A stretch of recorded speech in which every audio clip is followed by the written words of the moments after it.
Hola, muy buenas tardes. Nuevamente con ustedes en una emisión más de Archivos Forenses. Buenas tardes. Hoy 14 de septiembre del 2018, próximos a festejar lo que viene siendo una tradición mexicana, la noche mexicana, ¿verdad? A ver qué se nos ocurre celebrar. Puede ser con agua de Jamaica, con agua de horchata. Bueno, los que formamos parte de archivos forenses, pues eso es lo que acostumbramos a hacer año con año. El día de hoy, pues tengo el gusto de informarles que con el esfuerzo del equipo de trabajo, con compañeros abogados, el licenciado Francisco y un servidor, hemos hecho un esfuerzo por llevar a ustedes capacitación en materias de criminalística, de medicina forense, todo lo que viene siendo las ciencias forenses, y asimismo capacitación en las áreas jurídicas. Por eso nace algo que se llama Instituto de Capacitación de Profesionales del Derecho y las Ciencias Forenses, SC. Como ven en esta imagen, los invitamos a que llamen a nuestros teléfonos que aparecen en la pantalla de oficina de su servidor, el doctor Salvador Miguel Martínez, del licenciado José Francisco, en los cuales ustedes podrán solicitar informes de nuestros dos primeros cursos en el ámbito de las ciencias forenses, como es la pericial en criminalística de campo, en lo que viene siendo el nuevo sistema penal aquí implementado en México. De igual manera, nos hemos dado cuenta que las intervenciones de los peritos en el área pues médica, más que nada médica forense, o también en el área de criminalística, en el área de evaluación, en el área de psicología, pues tiene que ver mucho con algo que está muy de moda, que se llama responsabilidad profesional médica. Esto más que nada va enfocado a todo el sector de las ciencias de la salud, no precisamente los médicos.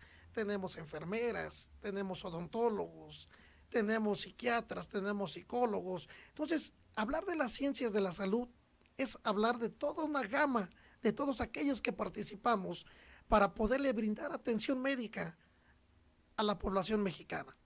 Todos ellos nos hemos, son susceptibles a ser demandados. Por eso la importancia de llevar a cabo con ustedes estrategias de defensa en la responsabilidad penal médica. En este caso, nos estamos enfocando al área penal nada más. Próximamente hablaremos de las cuestiones civiles o que tienen que ver relevancia con la responsabilidad profesional médica. Recuerden, esta nueva área de capacitación, este nuevo centro de capacitación se llama Instituto de Capacitación de Profesionales del Derecho y las Ciencias Forenses, SC. Su servidor, el doctor Salvador Miguel Martínez, estará a cargo de lo que viene siendo el primer curso de criminalística aplicada al nuevo sistema penal acusatorio. Les agradezco mucho e iniciamos nuestro programa. El día de hoy continuamos con la primera parte de lo que viene siendo a lo que le hemos denominado función del perito. Función del perito con base al Código Nacional de Procedimientos Penales. Hace 8 días hicimos una introducción, hablamos de un panorama amplio de lo que viene siendo, qué hace el perito de manera eh, profesional, una vez que es nombrado, una vez que actúa, una vez que se presenta a la audiencia de juicio. El día de hoy vamos a llamarle función del perito con base al Código Nacional de Procedimientos Penales, primera parte. ¿En qué consiste? Bueno, primero, ¿cuál es el objetivo? El objetivo principal del Código Nacional. Primero, establecer las normas que se deben de observar en una investigación, en el procesamiento, en la sanción de los delitos, esclarecer un hecho, proteger al inocente, procurar que el culpable no quede impune, que se repare el daño. Esto es muy importante porque todos los peritos, ya sean peritos del orden particular, peritos del orden institucional, vamos a tener que revisar nuestro código. Primero, saber que todo parte de su artículo segundo, en el cual nos dice pues que independientemente de que existe una constitución, también nosotros en ocasiones vamos a acatar los tratados internacionales de los que el Estado mexicano sea parte. Un ejemplo muy común es hablar de tortura, que para poder hablar de tortura, México tuvo que haber firmado tratados internacionales, en los cuales, pues lógicamente, rigen, participan, coadyuvan para que ese protocolo sea bien implementado, bien aplicado, para poder determinar un hecho de tortura. En este caso, podemos hablar de el título segundo, que nos dice principios y derechos en el procedimiento. Capítulo 1, principios de procedimiento. Artículo 4, características y principios rectores. ¿Por qué es importante que como peritos conozcamos y sepamos de lo que estamos hablando? Primero, porque debemos de saber que los principales principios de los cuales este nuevo sistema nos dice que se van a encontrar regidos para que se pueda desenvolver la intervención pericial, pues va a ser que primero debes tener publicidad, contradicción, concentración, continuidad e inmediación. Esto es muy elemental que el perito lo sepa. ¿Por qué? Porque el perito debe conocer cada punto de los cuales esté desarrollado este nuevo sistema penal. Ahora, vamos a tener en el título cuarto, actos procedimentales, capítulo 1, formalidades. ¿Cuál es la formalidad principal? En el artículo 44 vamos a hablar sobre la oralidad de las actuaciones procesales. Esto es muy importante, compañeros peritos, abogados, que este artículo nos habla que el perito, su intervención en el desahogo de la prueba, en este caso la prueba pericial, va a ser totalmente oral, es decir, que nosotros vamos a estar parados frente a una tribuna que nos va a escuchar, una tribuna que va a estar conformada por jueces, ministerios públicos, asesores, defensa, abogados de la defensa del imputado y público en general. En ocasiones puede haber medios de comunicación. ¿Esto qué quiere decir? Que el perito, como lo hemos estado comentando, ya no tiene la oportunidad de estar leyendo, de tener a la mano su dictamen emitido para poder desahogarlo. Existen alternativas de las cuales nos podemos nosotros hacer llegar para poderle darle respuesta a esta interrogante. Como vemos en la imagen, tenemos el título cuarto, actos y procedimentales del capítulo 1, que se llama formalidades. Ok, bueno, vámonos a lo que viene siendo el artículo 49.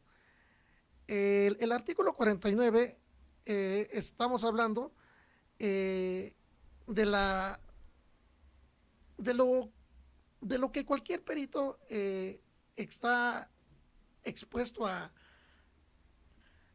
lo que le llama mucha gente, a sufrir pánico escénico. Pero esto es algo que todos debemos de pasar.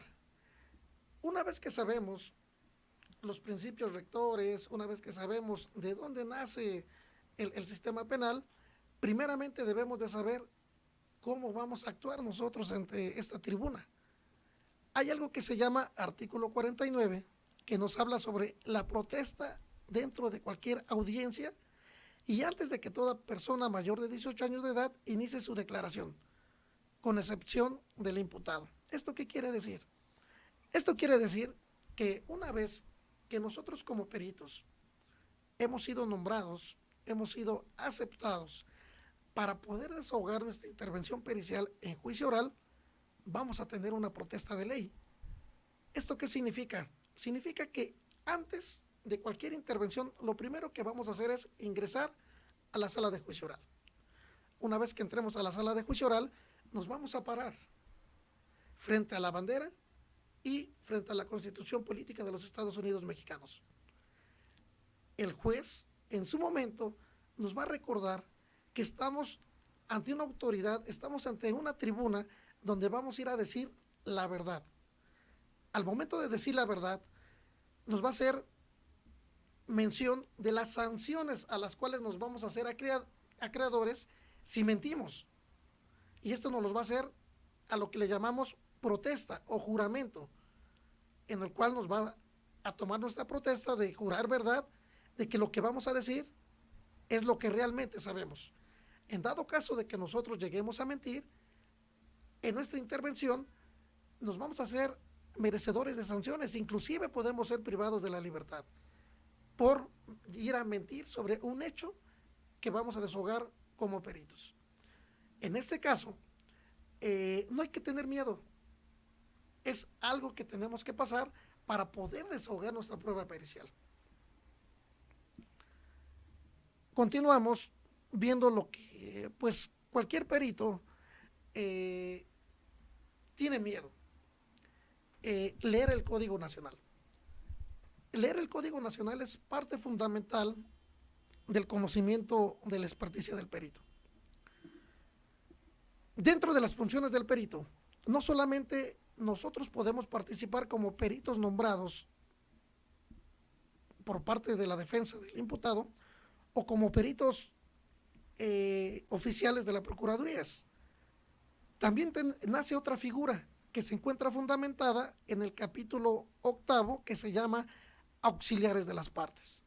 En este capítulo 8, auxiliares de las partes, nace una figura en el artículo 136 que se llama consultores técnicos. ¿Y qué son los consultores técnicos? Esto nos dice que si por alguna circunstancia las partes que lleguen a intervenir en este procedimiento lo consideran necesaria, tienen la oportunidad de nombrar a un consultor técnico que considere pertinente. Es decir, vamos a hablar de la índole pericial. El Ministerio Público va a desahogar una prueba en medicina forense. En este caso, el abogado del imputado pues no conoce términos, tecnicismos de medicina forense, tiene la oportunidad de llamar a un consultor técnico médico forense que va a estar sentado a su lado, al lado del abogado. Pero este perito consultor previamente ya conoce el dictamen del perito oficial que se va a desahogar en ese momento y la función del consultor técnico es ponerse de acuerdo con el abogado del imputado para hacerle preguntas al perito oficial que en su momento esté desahogando la prueba pericial. Preguntas que en ocasiones ya van previamente establecidas, porque ya se conoce el dictamen que se va a desahogar. Pero dependiendo de las respuestas que dé el perito oficial o el perito particular, el consultor técnico tiene la posibilidad de analizar esas respuestas y en su momento escribir la pregunta pertinente para realizársela al perito. Ojo, esto es muy importante. El consultor técnico no puede hablar, no puede tomar la voz, no puede interrogar directamente al perito que en su momento esté en tribuna. Lo único y su única función es asesorar. Vamos a tomarlo como si fuera el coach no puede hablar en ese momento, pero quien tiene la palabra es el director técnico. En este caso es lo mismo, no puede hablar, pero sí puede orientarlo, sí puede realizar un cuestionario, sí puede realizar una pregunta que en su momento se le puede realizar al perito que está llevando a cabo la defensa. Como vemos, hablar de los artículos del Código Nacional es muy importante conocer de dónde nace esa figura, de dónde nace la figura del perito, de dónde nace la figura del consultor técnico, porque si desconocemos a qué tenemos derecho y a qué no tenemos derecho, nunca vamos a entender la función del perito. Vamos a ir un pequeño corte de 2 minutitos y regresamos con ustedes para continuar hablando sobre la función del perito, con base al nuevo Código Nacional.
Hemos regresado nuevamente para hablar sobre algo muy importante, sobre lo que viene siendo los peritos.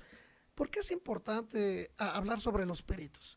Porque muchas veces hablar de perito, pues es hablar de una persona que es experta en una ciencia, en un arte, en un oficio, que con el nuevo sistema penal acusatorio existen ciertos parámetros para poder darle una idoneidad al perito.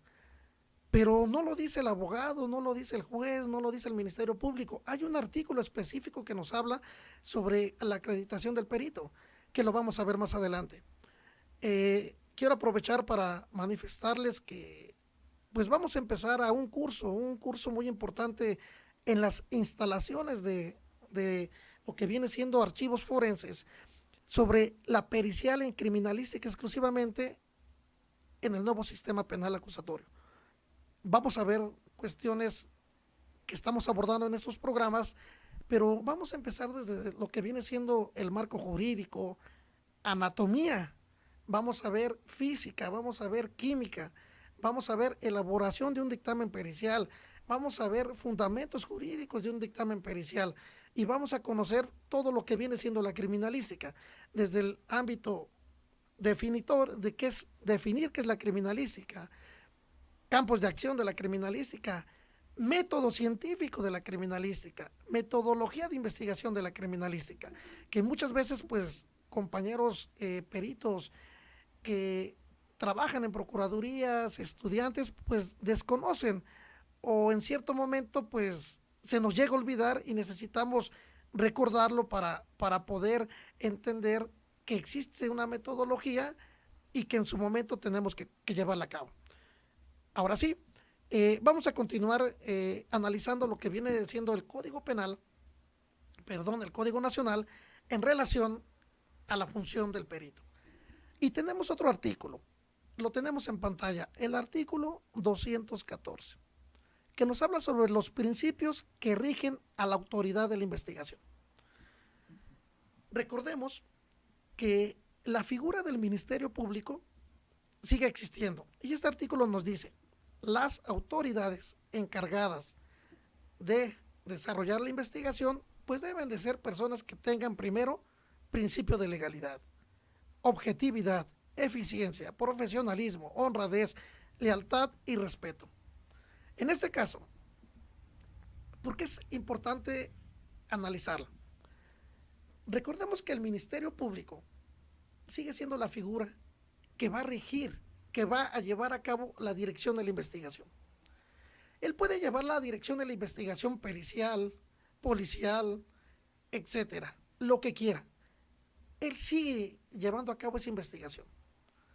Pero muchas veces nos hemos dado cuenta que la figura que más obstaculiza, obstruye la intervención de peritos en beneficio del imputado, pues es el Ministerio Público. ¿Por qué motivo?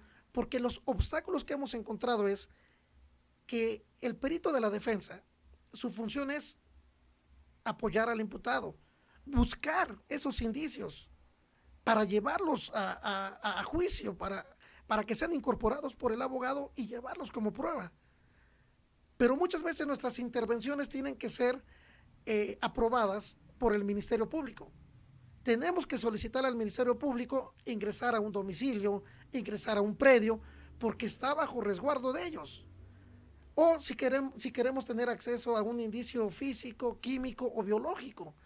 O, en dado caso, si queremos hacer uso de las instalaciones para poder realizar pruebas comparativas y que esos indicios pues, no pueden salir de las instalaciones de resguardo del Ministerio Público. Aquí nos hemos encontrado dos problemas muy grandes. Cuando hablamos de lealtad, cuando hablamos de profesionalismo, pues esto lo debemos de entender que muchas veces el perito oficial tiene mucha comunicación con el Ministerio Público. Y al no existir esos principios, puede existir la manipulación de indicios. Recordemos que los indicios para su estudio solamente se clasifican a nivel mundial en 3 tipos de indicios. Indicios físicos, indicios químicos, indicios de tipo biológico. Corremos otro riesgo, que ante la negativa del Ministerio Público de poder tener una intervención, pues no haya una lealtad. ¿A qué le llamo con una lealtad? que muchas veces como peritos particulares nos hemos dado cuenta que los indicios están cambiados. ¿A qué me refiero cambiados? Cambiar. Que muchas veces existe una descripción del indicio en el informe policial homologado, existe la descripción del indicio en el informe pericial y el que nos ponen a la vista es totalmente diferente. Ahí viene el dilema. ¿Lo analizo? ¿No lo analizo?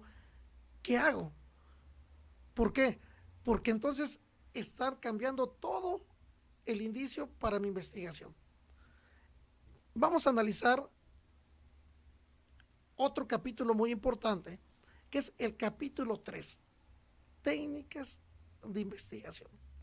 Y este capítulo va a ser súper fundamental, porque es el artículo 227 que nos habla de cadena de custodia.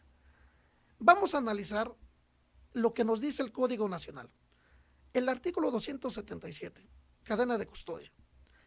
La cadena de custodia en el sistema de control es el sistema de control y registro que se aplica al indicio, evidencia u objeto, instrumento o producto del hecho delictivo, desde su localización, descubrimiento o aportación en el lugar de los hechos o del hallazgo.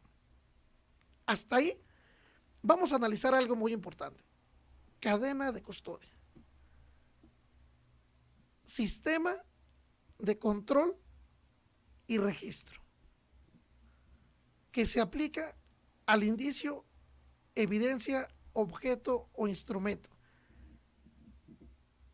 Recordemos que la cadena de custodia siempre ha existido, que no se llevaba a cabo, que no se aplicaba, es un hecho. Que se le ha dado relevancia con el nuevo sistema penal acusatorio, también es muy cierto.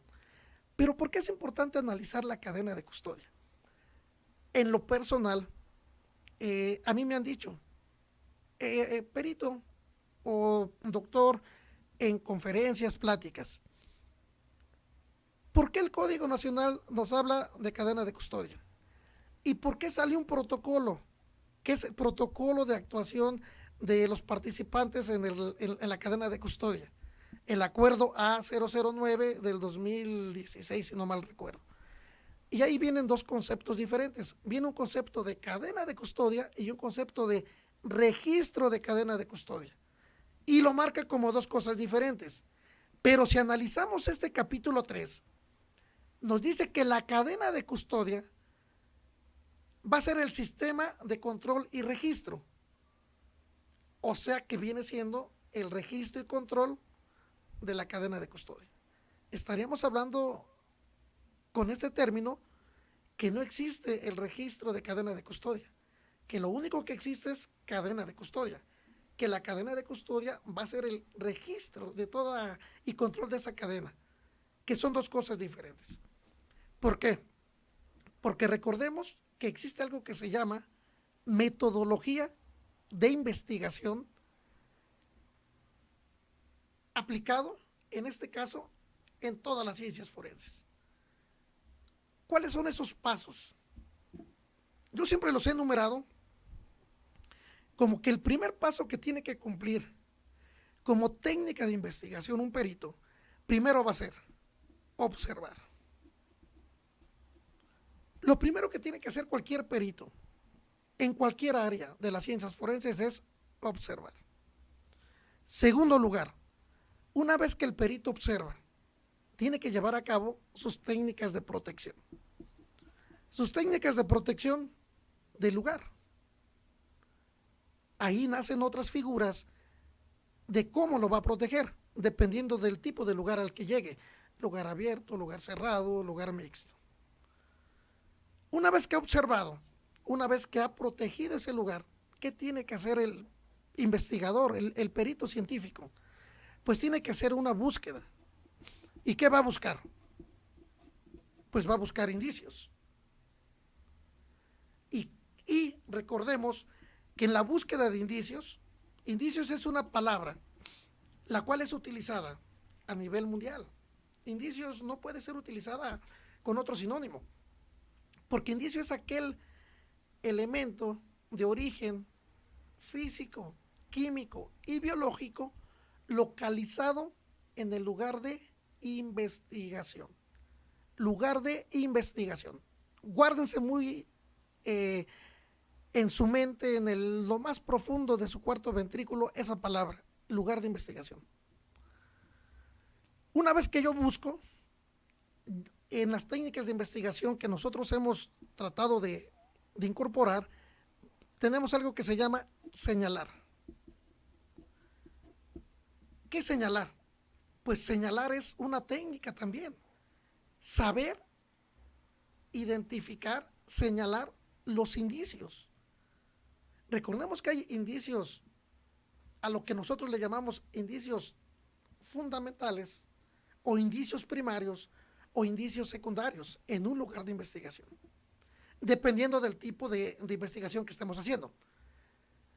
Y señalar es ponerle números o ponerle letras o números con letras a lo que estamos observando.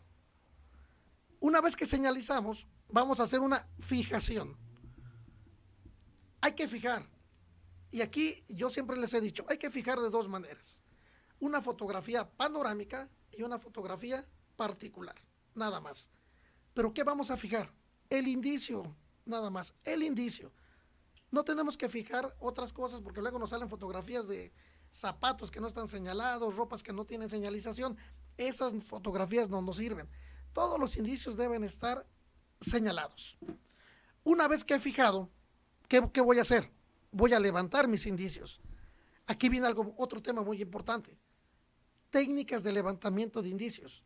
No es lo mismo levantar un indicio físico, químico, biológico, un indicio seco, un indicio fresco, un indicio íntegro, no íntegro, deformado. O sea, hay diferentes técnicas para levantamiento de indicios.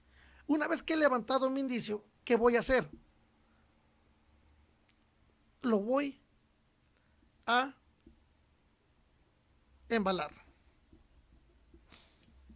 que también es otra técnica de investigación. Es otra técnica en la cual hay técnicas de embalar indicios. No es lo mismo embalar un indicio físico, un indicio químico o un indicio biológico.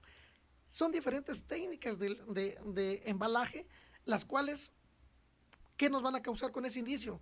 Pues nos van a causar que ese indicio esté bien preservado. Preservar es conservar ese indicio. Una vez que lo he embalado, ¿qué voy a hacer? Voy a hacer mi etiquetado. Etiquetado de mi indicio. Voy a etiquetarlo. Y también hay una técnica de etiquetado en el nuevo sistema penal acusatorio para poderle darle certeza al indicio que yo observé, que yo protegí, que yo busqué, que yo señalé, que yo fijé, que yo levanté, que yo embalé, y ahora lo estoy etiquetando. Una vez que yo he etiquetado mi indicio, ahora sí, inicia lo que es mi cadena de custodia. Entonces, todas estas técnicas de investigación están fundamentadas en el capítulo 3, en el artículo 227 de nuestro Código Nacional. Si se dan cuenta, hablar sobre artículo por artículo es fácilmente, si todos los peritos oficiales lo llevaran a cabo, el perito particular pudiese llevar a cabo en ciertos casos todo este procedimiento, las técnicas de investigación estarían perfectamente bien establecidas. Bueno, hasta aquí hemos hablado solamente de muy pocos artículos. Todavía nos faltan como 50 artículos más, donde vamos a ver sobre peritajes, vamos a analizar sobre tipo de pruebas, vamos a hablar sobre momentos de intervención del perito, pero todo fundamentado en el Código Nacional de Procedimientos Penales. Les agradecemos mucho su apoyo, que nos sigan. Recuerden que esto se graba y se está subiendo a la página de servicios periciales en YouTube.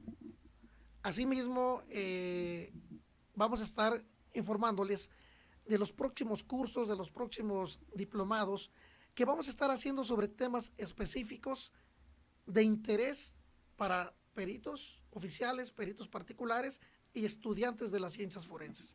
y de las ciencias jurídicas, porque recordemos que los estudiantes de derecho, los abogados litigantes, los ministerios públicos desconocen términos, tecnicismos periciales, que los cuales sería conveniente que los conocieran para saber leer. Yo siempre les he dicho, no saber leer como nos enseñaron en la primaria, con el abecedario. No, saber y entender las conclusiones de un perito con base a un planteamiento del problema, con base a un desarrollo, a una metodología y a qué conclusiones llegó, por qué llegó a eso.